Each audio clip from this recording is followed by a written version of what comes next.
আসসালামু আলাইকুম, কেমন আছেন সবাই? আশা করি সবাই ভালো আছেন। আমি কিন্তু একদম ভালো নাই।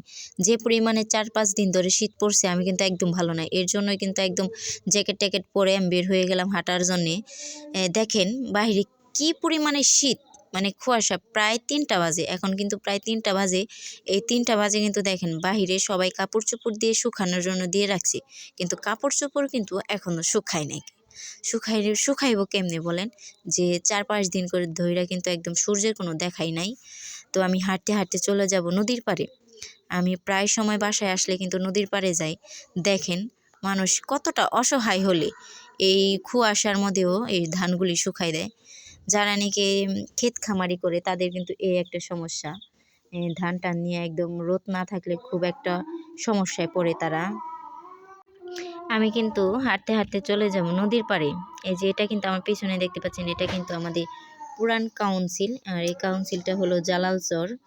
জালালচর পুরাতন কাউন্সিলের পিছনে কিন্তু আমাদের বাসা।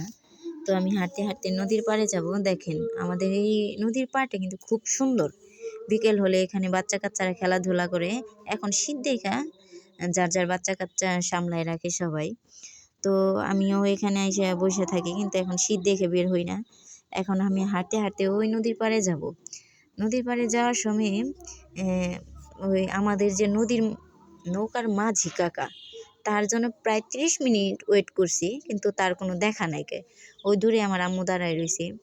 আর যে দূরে আপনারা একটা গানের একটা রেকর্ড শুনতেছেন, সেটা কিন্তু আমাদের ওপার কলাকুপার মেলা হচ্ছে। সেই মেলার এই পাগলদের ওইখানে যে গান হয় সেই গানটা হইতাছে। তো আল্লাহ হাফেজ।